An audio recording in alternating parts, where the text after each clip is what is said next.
안녕하세요. 맥키네지 투자클럽입니다. HLB.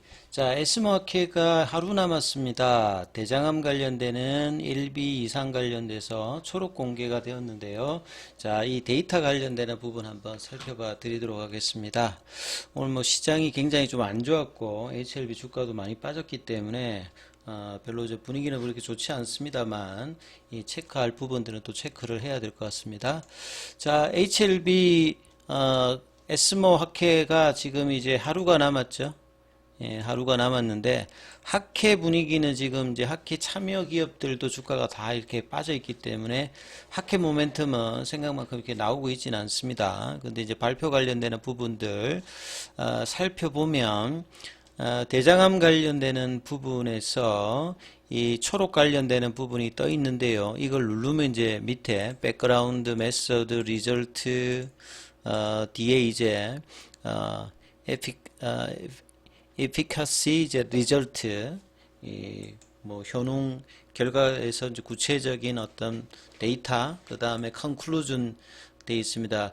클리니컬 트라이얼 아이덴티피케이션과 NCT 넘버는 이렇게 되어 있는데요. 이 부분 좀 살펴봐 드리면 이번 이제 1B와 이상 관련되는 부분에서 오픈라벨 스타디 형태죠. 예. Evaluate the safety. 1B 이상이니까 일단은 이제 안전성 관련되는 부분, 그 다음에 tolerability는 이제 뭐 내약성이라고 보시면 되겠죠. 그 다음에 efficacy, 효과 관련되는 부분, 리보세라닙에다가 더해서 이 트리플루리린, 예, 용어가 좀 어렵습니다. 그 다음에 이제 티피라실, 예, 요거 합해 요게 이제 론서프입니다. 예. 론서프가 이제 기전 자체가 이제 DNA 기능을 이제 방해하는 형태의 이제 트리플루라민과 이 부분들이 이제 혈중 용도를 유지하기 위해서 티피라실 관련되는 부분의 복합제 형태의 경구형 이제 항암제죠. 그래서 뭐 세포독성 항암제인데요. 자, 이 부분들의 어떤 병용 관련되는 부분에서 이전에 이제 전이성 대장염 관련되는 부분의 치료를 했던 부분에 대한 어떤 환자들 대상으로 진행되었다 이렇게 보시면 되겠죠. 백그라운드는 이제 리보세라임 설명이 있습니다. 티로신 키나제 관련되는 부분에서 이 선택적 관련되는 부분 이야기가 나왔죠. 이 VEGF 수용체 2의 선택성이 높은 어떤 노벨이라고 하는 것은 이제 새로운 경구용 티로신 키나제 억제제고요. 그 다음에 내용을 보시면 메서드 같은 경우에는 1B 이제 관련되는 부분에서는 뭐 3대 3대 3에서 약 관련되는 부분에 내용이 나와 있고 요 RP2D라고 되어 있는데 이게 이제 적정 용량입니다. 보통 이제 일상에서는 안전성을 좀 따지고 이제 이상에서는 용량들을 이제 어떤 적정한 용량들을 하면 좋은지 최적의 효과를 낼 수 있는 그 용량을 찾아야 되겠죠. 그게 이제 RP2D 이렇게 보시면 되겠습니다. 그래서 병용으로 이 론서프 관련되는 부분. 론서프는 이제 2016년도인가에 그때 이제 그 허가를 받았죠. 다이오 제약에서. 그 다음에 이상 관련되는 부분에서 이 적정 용량. 그러니까 리보세라닙이 론서프에 대해서 어느 정도를 하는 것이 가장 효과가 좋은지 이 부분들을 이제 보는 것이죠. 그래서 안전성 관련되는 부분, 그 다음에 내약성 관련되는 부분, 결과 리절트가 이제 중요하겠죠. 2022년도 이제 그 9월달부터 29명의 이 환자가 그 임상에 이제 리보세라닙 관련해서 이제 처방을 받았다는 소리겠죠.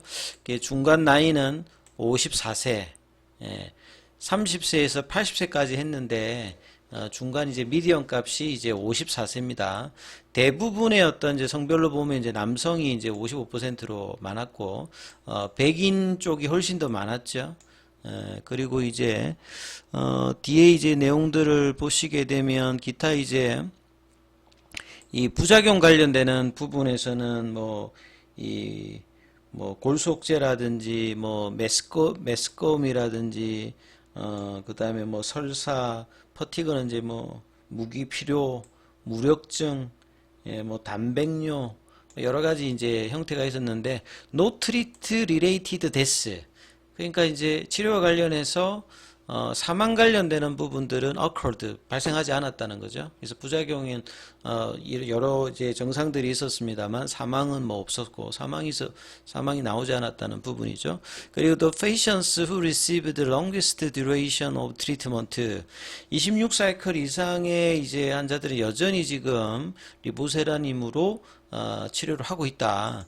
이런 부분들 이야기들도 나와 있고요. 그 뒤에 이제 페이지에 보시게 되면 efficacy 이제 리절트 그래서 이제 효능 관련되는 부분에서 치료 관련되는 부분에서 이제 아까 29명이라 했지 않습니까? 그래서 적정 용량을 어떤 용량을 하는 것이 가장 효과가 좋냐?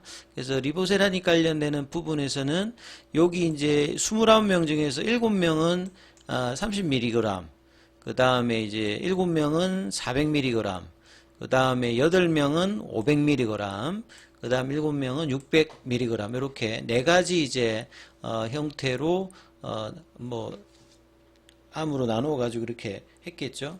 ORR 관련되는 부분들에 대해서는 여기가 이제 좀 용량을 좀 높였을 때, 여기가 이제, 반응이 이제 이게 한 명이 있었고, 그 다음에 PR 관련되는 뭐 부분적인 이제 암 조직의 크기가 주는 거죠.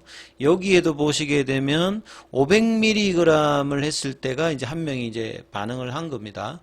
그 다음에 안전병변 관련되는 부분에서는 300mg에서는 4명, 여기에서는 5명, 예, 그 다음 500mg에서는 4명, 600mg에서 1명. 그 다음에 이제 PD라고 하는 말은 이제 암이 이제 진행하는 거죠. 500mg은 이제 SD도 이제 높은데 PD도 이제 높죠. 그러니까 이제 반응 좀 이제 축소되는 사람도 있겠습니다만 암이 이제 또 커지는 어떤 부분에서 PD가 좀 나오기 때문에 데이터 값이 이제 위에는 여기가 좋습니다만 이 PD 값이 이제 여기가 있기 때문에 400mg 같은 경우에는 SD 병변이 이제 5가 되고 PD가 이제 1위가 되죠. 그래서 이런 어떤 데이터를 보게 되면 이제 MPS 결국 여기 이제 이번 임상에서 이제 프라이머리 엔드 포인트를 잡혀 있는 이제 데이터는 PFS 값이거든요. PFS 값이 이제 중요한데 여기에서 가장 이제 높은 PFS 값을 가지는 게 300mg은 3.9, 여기는 4.2. 여기는 이제 3.6, 여기는 2.1이죠. 그래서 여기 값이 가장 이제 우위가 있죠. 그래서 이제 결론에 보면, 컨클루전에 보면, 리보세라닌 같은 경우는 300mg 관련되는 부분에 이 용량 관련된 R2D가, D가, 가장 이제 병용 관련되는 부분에서 론서프 관련되는 부분하고는 여기가 이제 가장, 좋은 어떤 이제 복약 용량이다. 이 부분들이 나왔죠. 그래서 이제 적정 용량들 관련되는 부분, 그 다음에 PFS 값이 4.2개월이 나왔다. 구체적인 이제 상세 관련되는 부분은 이제 포스트 섹션에서 이제 또 설명이 좀 나올 거예요. 그래서 이제 압스트릭에는 이제 이 부분이 나왔기 때문에 이 부분에 대해서 이제 뭐 특별한 뭐 사망 관련되는 부작용이 없고 그 다음에 이제 PFS 값은 400mg을 이제 병용했을 때 가장 위에 있는 결과가 나왔다. 이런 어떤 내용들이라고 이렇게 이해를 하시면 될 것 같습니다. 자, 오늘 이제 항서제약의 주가는 이제 0.94 빠졌고 여기도 보면 계속 이제 흘러내리는 어떤 흐름으로 주가가 내려가고 있고요. 자, 공매도 관련되는 부분들은 오늘 18.94 예, 거래량이 이제 어제보다도 좀 많이 늘었는데 공매도량 자체는 어제보다 훨씬 더 증가된 어떤 흐름이었죠. 공매도 잔고 같은 경우에는 860만 주대 10월 17일 기준, 그리고 이제 대차거래 관련되는 뭐 신규 체결이 상한보다 좀 훨씬 많으면서 최근에 어떤 시장 분위기로 다시 이제 공매도 관련되는 부분에 어떤 수급 압박이 뭐 계속되었다. 장중에 이제 주가 차트를 보시게 되면 27,550원까지 내렸다가 밑꼬리가 나오면서 있는데요. 결국은 이제 9월 말에 양봉을 만들면서 최근에 한 2주 정도 해가지고 3만 1,000원대 어떤 흐름 부근까지 왔던 것을 내리는 데는 3일 만에 내립니다. 예. 그리고 이런 부분들이 이제 굉장히 좀 아쉬운 부분들은 프로그램 매도가 오늘 이제 34만 주 넘게 나왔고요. 외국계 쪽에서도 대거 매도세가 나왔고 이제 이런 부분들을 이제 개인들과 기관들이 조금 이제 받아낸 어떤 모습이었고요. 거래온 순간 거래량에서는 JP모간 쪽에서 매도를 하면서 최근에 이제 뭐 코스피 이전 관련되는 부분에서 12월 달에 이제 임시주총도 있고 그 다음에 에스모 확해도 있었습니다만 오히려 이스라엘제 하마스 관련되는 어떤 중동의 어떤 리스크가 나오면서 시장 전반적으로 뭐 환율이라든지 유가라든지 여러 변수 속에서 외국인들 매도 속에서 이제 HLB도 3일 동안 그냥 빠지면서 2주 동안 올려놨던 것을 그냥 좀 허무하게 일단 낮춰버렸기 때문에 상당히 좀 아쉬운 흐름들의 어떤 주가 흐름들이 수급의 압박과 더불어서 낮춰졌는데 그나마 밑꼬리가 좀 났다는 거. 예, 그런 흐름들이 이제 이 밑꼬리가 나왔기 때문에 이 부분들을 이제 내일 다시 회복할 수 있는 흐름인지 항상 볼린저 밴드 하단에 내려가게 되면 여기에서는 추가 하락보다는 이제 반등의 흐름의 박스권 하단의 어떤 입장인데요. 결과적으로는 이제 박스권 상단에 대한 어떤 도전 실패가 나오면서 일종의 이제 페일이 나오면서 다시 이제 박스권 하단으로 내려가는 흐름들이 10월 달에도 계속되고 있는 게 상당히 좀 아쉬운 부분입니다. 그래서 이제 7월 달부터 본다라고 하면 거의 4개월 가까이 지금 박스권에서 고점을 못 넘어가고 있는 흐름들을 계속 보여주고 있는데요. 오늘은 또 거래량도 나오면서 갭다운 운봉이 나오면서 나왔기 때문에 상당히 좀 아쉬운 흐름입니다. 내일은 이 부분들을 커버하는 양봉의 어떤 출현들을 좀 기대하면서 흐름 보셔야 될 것 같습니다. 여기까지 하겠습니다.